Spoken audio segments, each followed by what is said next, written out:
તાપીના વ્યારામાંથી ઝડપાયો ખેરના લાકડા ભરેલો ટેમ્પો। વાંસકુઈ ગામ નજીક ખેરના લાકડાનો ગેરકાયદે જથ્થો મળી આવ્યો છે। વન વિભાગની ટીમે કુલ 5 લાખથી વધુનો મુદ્દામાલ કબજે કર્યો। વન વિભાગને જોતા જ ચાલક, બાઇક અને ટેમ્પો આ તમામ સ્થળ પર મૂકી ત્યાંથી ચાલક ફરાર થઈ ગયો છે।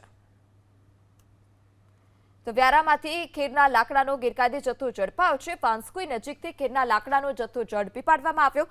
વન વિભાગની ટીમે બાતમીને આધારે ત્યાં દરોડા પાડ્યા।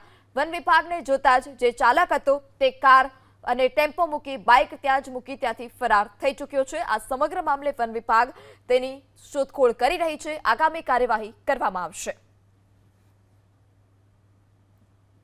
તો વ્યારામાંથી ખેરના લાકડાનો ગેરકાયદે જથ્થો ઝડપાયો છે। વાંસકુઈ નજીકથી ખેરના લાકડાનો જથ્થો ઝડપી પાડવામાં આવ્યો। વન વિભાગની ટીમે બાતમીને આધારે ત્યાં દરોડા પાડ્યા। વન વિભાગને જોતા જ જે ચાલક હતો તે કાર અને ટેમ્પો મૂકી બાઇક ત્યાં જ મૂકી ત્યાંથી ફરાર થઈ ચૂક્યો છે। આ સમગ્ર મામલે વન વિભાગ તેની શોધખોળ કરી રહી છે। આગામી કાર્યવાહી કરવામાં આવશે।